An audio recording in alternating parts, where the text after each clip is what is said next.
இன்றைக்கு பொது காலத்தின் 26ஆம் வாரம் அக்டோபர் மாதம் 1ஆம் தேதி புதன்கிழமை. இன்று குழந்தை இயேசுவின் புனித தெரேசா கன்னி மறை வல்லுநருடைய பெருவிழா. இன்று தேவன் நமக்கு தரும் ஜீவ நீரூற்றான இறை வார்த்தைகள் புனித மத்தேயு எழுதிய நற்செய்தி இயல் 18 இறை வார்த்தைகள் 1-5 முடிய. அக்காலத்தில் சீடர்கள் இயேசுவை அணுகி, விண்ணரசில் மிக பெரியவர் யார் என்று கேட்டார்கள்.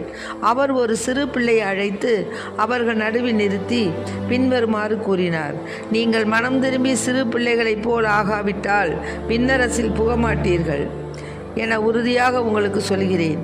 இந்த சிறு பிள்ளையைப் போல தம்மை தாழ்த்தி கொள்பவரே விண்ணரசில் மிக பெரியவர்.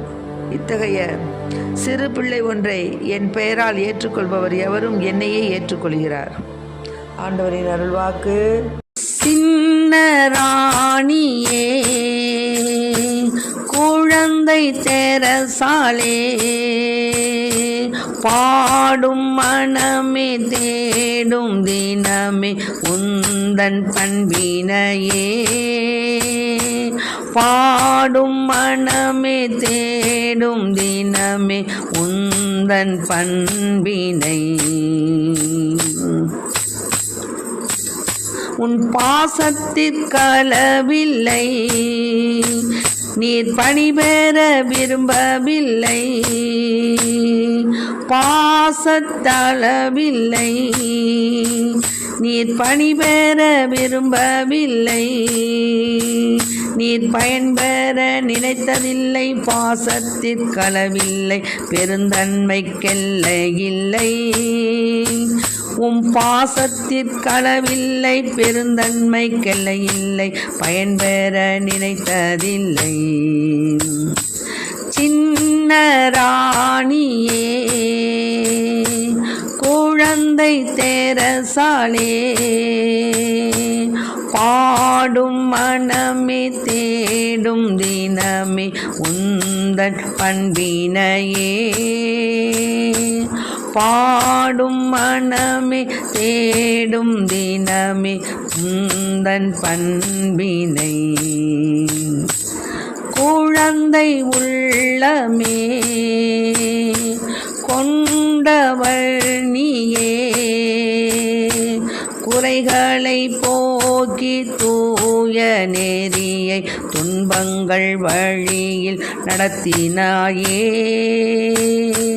குறைகள் போக்கி தூய நெறியை துன்பங்கள் வழியில் நடத்தினாயே. சின்ன ராணியே, குழந்தை தெரசாலே, வாழி வாழி வாழ்கவே நீர் வாழியவே, வாழ்க வாழ்க நின் புகழ் வாழ்க, உந்தன் பண்புகள் வாழ்கவே. இன்று புனித கார்மேல் மடத்து சபையில் இருந்த குழந்தை தெரசாள் அவர்களுடைய நினைவு விழாவை நாம் கொண்டாடி கொண்டிருக்கின்றோம். கார்மேல் மடத்தில் சேர்ந்த இவர் தன்னுடைய வாழ்க்கையில் வந்த எல்லா துன்பங்களையும் பொறுமையோடும் அன்போடும் தாங்கிக் கொண்டார். ஒரு சாதாரண காரியத்தை செய்வதன் மூலம் புனிதத்தை அடையலாம் என்று வாழ்ந்து வந்த இவருக்கு 1925ஆம் ஆண்டு புனிதர் பட்டம் கொடுக்கப்பட்டது. இன்று அந்த புனித தெரசாவின் விழாவை கொண்டாடக்கூடிய நாம் சிறுமலர் தெரசா என்றும் அழைக்கப்படுகின்றார். கார்மேல் சபையில் கன்னிகையாக துறவு மேற்கொண்டு வாழ்ந்த இப்புனிதர் உலக மறைபோதக பணியின் பாதுகாவலராக இருக்கின்றார். தமது ஜெப வாழ்வாலும் தவ முயற்சிகளாலும் எண்ணற்ற ஆன்மாக்களை இறைவனிடம் கொண்டு வந்து சேர்த்தார். நற்செய்தி அறிவிப்பு பணியும் ஆன்மாக்களின் ஈடேற்றத்திற்காக மன்றாடுவதும் நமது கடமையாகும். இயேசு 72 சீடர்களை இருவராக பல்வேறு இடங்களுக்கு நற்செய்தி அறிவிக்க அனுப்பினார். இன்றைக்கும் அறுவடை மிகுதியாக உள்ளது, வேலையாட்கள் குறைவாகவே உள்ளனர். நற்செய்தியை அறிவிக்க நாம் ஆர்வம் கொள்வோம். மேலுமாக புனித குழந்தை தெரசால் தன்னுடைய அறையிலே இருந்து கொண்டு மற்ற